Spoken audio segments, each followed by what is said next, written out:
Olá amigos, bem-vindos a mais uma aula e hoje vamos falar sobre jet lag. Jet lag é importante porque todos que aqui forem trabalhar com atletas de nível internacional vão se deparar muitas vezes na vida com casos de jet lag. E o que é o jet lag? Jet lag é o distúrbio do ritmo circadiano. Ele é um descompasso do relógio interno do atleta com o ambiente ao seu redor. E o jet lag vai acontecer, pode acontecer, sempre que houver uma mudança de fuso de pelo menos um fuso horário, sendo que é mais comum e geralmente mais grave quanto maior o número de fusos horários em que o atleta viajou, né? Maior a mudança do fuso. Quais são os sintomas de jet lag? Podem haver vários sintomas, né? É comum o atleta ficar sonolento durante o dia, cansado, fadigado. Às vezes ele pode ficar até um pouco confuso, com dificuldade de raciocínio. À noite, muito comum a insônia, principalmente a insônia inicial, né? Dificuldade de pegar no sono, mas também o atleta pode acordar de madrugada com dificuldade de dormir. E alguns outros sintomas, como dor de cabeça e náuseas. Em resumo, o que acontece é um desajuste do ritmo circadiano, vou chamar aqui de RC, ritmo circadiano, em que o atleta tem um sono inadequado e um estado de vigília inadequado. Ou seja, ele tem dificuldade de ficar bem acordado, bem desperto e alerta, e também tem dificuldade de dormir de forma adequada. Então causa alteração tanto na quantidade e na qualidade de sono, quanto no estado de vigília. Aqui, por exemplo, uma equipe, um atleta que viajem do Brasil para a Europa, que cruzem alguns fusos horários aqui, vamos supor 4 ou 5 fusos horários. A tendência é que, além de todos esses sintomas, o atleta também tenha um prejuízo importante de performance, principalmente nos primeiros dias até uma adaptação do seu relógio biológico interno com o horário do fuso horário atual. E é mais comum que seja pior essa adaptação, que o jet lag seja pior, que hajam mais sintomas, numa viagem para o leste. Por quê? Por dois motivos principais. Um, porque o ciclo sono-vigília ele tem um pouquinho mais de 24 horas no nosso relógio interno. Se vocês lembram da aula de introdução sobre o sono, a gente comentou um pouquinho sobre isso. Então é mais difícil a pessoa se adaptar a um dia mais curto, que seria uma viagem para o leste, do que a um dia mais longo, como acontece numa viagem para o oeste. E o segundo motivo é que numa viagem para o leste, a pessoa tem que dormir sem sono, né? Vai dormir mais cedo, antes do sono. Então esse atleta que saiu do Brasil, às vezes no país que ele está agora, lá na Europa, são 10 da noite, mas no Brasil podem ser 7 horas, 6 horas, dependendo do local onde ele esteja. Então é mais difícil dormir, né? Sem sono. É mais fácil manter-se acordado mais tempo e ir dormir, entre aspas, mais tarde do que ele estava programado biologicamente, como acontece numa viagem para o oeste.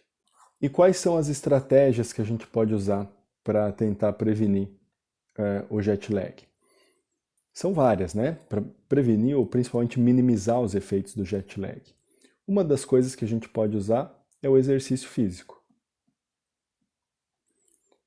A gente pode usar estratégias de horário de exercício físico desde já de antes do momento do embarque, antes da viagem, adaptando ao horário de desembarque. Uma outra estratégia que a gente pode utilizar são as estratégias de nutrição. Vamos falar sobre algumas, não só o horário de alimentação, mas algumas estratégias mais específicas. Terceiro, e provavelmente mais importante, são estratégias de exposição à luz, luz solar e também luz artificial. E uma quarta estratégia que a gente pode usar são as medicações e principalmente suplementos, tá? Que eu vou botar como suplementos. Na verdade, todas essas estratégias aqui, elas têm um objetivo em comum, que é ajustar o nosso relógio interno, né? Vamos nosso relógio aqui, vamos falar o nosso ritmo circadiano, ao fuso horário atual, fuso horário do local de destino da viagem. E temos aqui alguns exemplos do uso dessas estratégias no combate aos sintomas de jet lag em atletas que viajam mundo afora. Então aqui temos um exemplo de viagens para o oeste. Em viagens de 9 horas para o oeste, um ajuste do momento do treinamento, né? Então aqui um ajuste de exercício físico para que os treinos antes da partida sejam feitos entre 19 e 21 horas, melhora a qualidade de sono no destino nos dias 1 e dia 2 após a chegada. Então, o sono fica melhor quando o atleta já ajusta o horário de treino desde antes da partida. E o sono fica melhor depois da chegada, não só em relação aos atletas que continuam treinando pela manhã antes da partida, como também para aqueles atletas que não treinam. Então, ajustar o horário do sono para o horário do destino antes já de partir é uma estratégia eficaz em diminuir os efeitos do jet lag na qualidade de sono após a chegada no destino. Outra situação interessante é o ajuste de dieta. Talvez o mais conhecido seja a dieta Argone, que é uma dieta em que a pessoa alterna dias de uma dieta rica em proteína, né? Então uma dieta rica em proteína, com dias de uma dieta muito leve, né? Então uma dieta com poucas calorias. E faz isso nos 4 dias que antecedem a partida, né? Um dia com dieta pesada, com bastante proteína, e um dia que não chega a ser jejum, mas é uma dieta bem leve, com restrição calórica. Vai alternando, e a partir do momento que o atleta entrou no avião, no último dia dessa dieta, ele não come nada, tá? Ele apenas bebe água, álcool nem pensar. E no destino, no horário que ele chega lá, no horário do café da manhã, no horário do desjejum, ele reinicia a dieta rica em proteína com um café da manhã bem substancial. Essa é uma estratégia interessante para diminuir sintomas de jet lag, porém, para a maioria dos atletas, ela não é muito factível, né? É difícil um atleta que vai ficar antes do embarque fazendo um dia de dieta hiperproteica alternado com um dia de dieta hipocalórica, assim, próximo a um jejum, e que não vai comer nada durante todo o voo. Então, uma dieta mais utilizada pelos militares, nos atletas ela não vai ter uma aceitação muito boa, mas há algumas outras formas de ajustar a dieta que o atleta pode fazer bem. Uma forma bem simples é, quando tem escalas principalmente, ajustar o horário da refeição, né? Então, a hora da refeição, ajustar pro horário de destino, tá? Fazendo 3 refeições ao dia, ajustadas conforme o que ele espera ter depois da chegada no seu destino.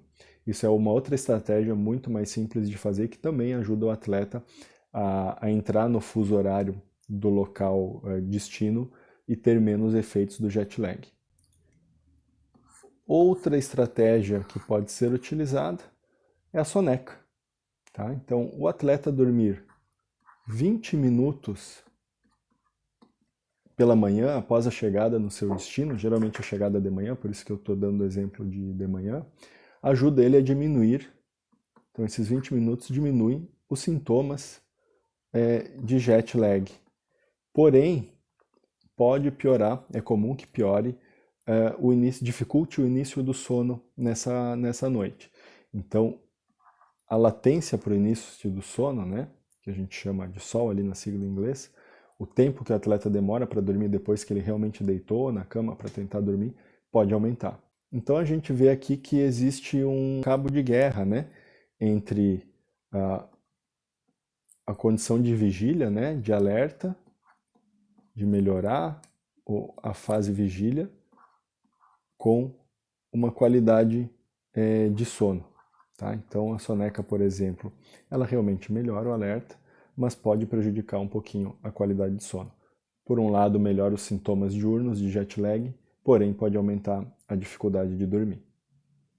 E um outro exemplo bastante interessante que a gente tem na literatura é esse aqui, do jogo do Boca Juniors versus Real Madrid, que foi em Tóquio,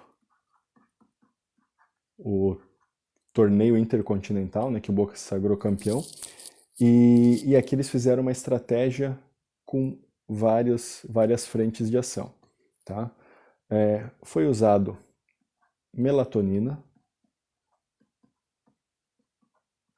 3 miligramas, já desde o dia do embarque, no horário que era esperado que o atleta tentasse dormir quando chegasse em Tóquio. Então, o horário, vamos supor, o horário de dormir era 9h30 da noite em Tóquio. Então, quando era 9h30 da noite em Tóquio, já na noite do embarque eles começaram a melatonina, né, para tentar ir ajustando já o relógio interno, né, o relógio individual de cada um, com o fuso horário de Tóquio. Outra estratégia que eles utilizaram foi a exposição à luz. Tá? Então, desde a chegada, do primeiro dia de chegada em Tóquio, eles ajustaram a exposição à luz e eles fizeram isso em conjunto com o exercício físico. Como que eles fizeram isso? Eles faziam os treinamentos lá em Tóquio das 8 às 11 horas da manhã e depois das 13 às 16 horas. E a exposição à luz solar era nesse momento, os treinamentos eram ao ar livre, evitando exposição à luz solar em outros momentos.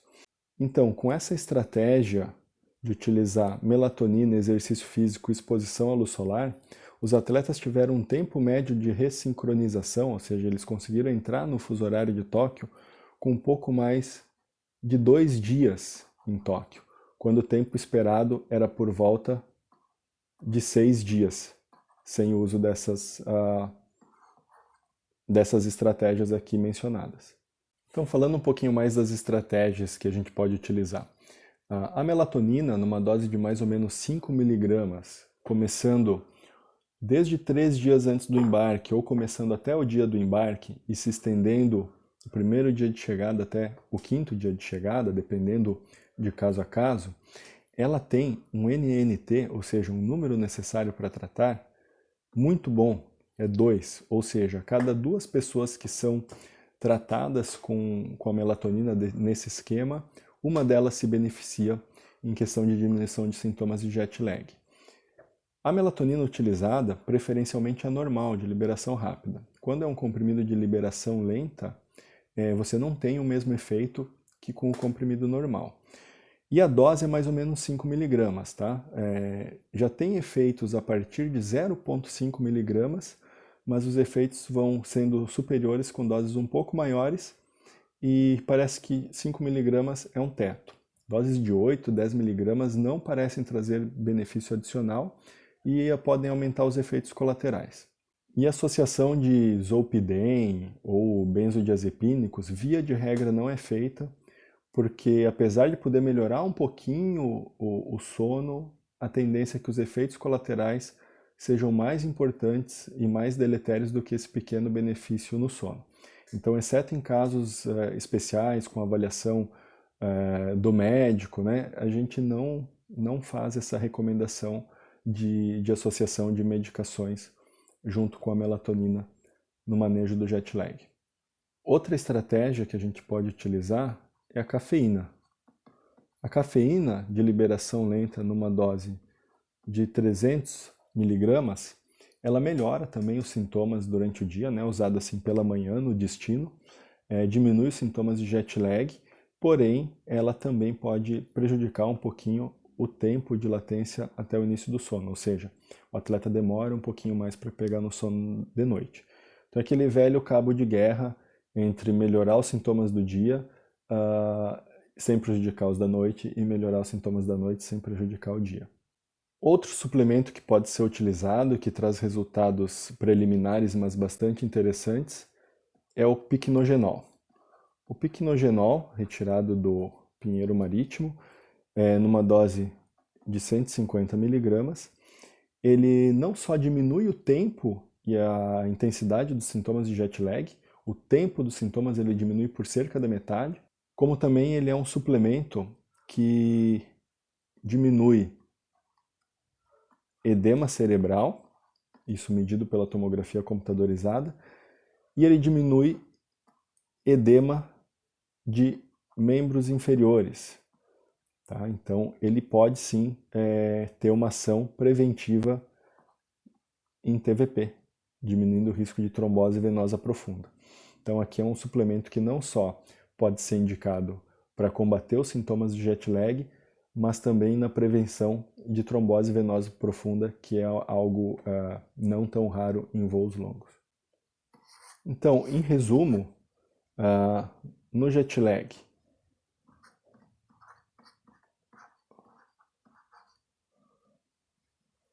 o que a gente precisa fazer? A gente precisa ressincronizar, né? Ressincronizar o relógio interno do atleta, tá? Seu ritmo circadiano, com o fuso horário atual. E as estratégias que a gente pode fazer para conseguir acelerar essa ressincronização, nada mais são do que estratégias que tentam colocar o atleta biologicamente no fuso horário do ambiente atual dele.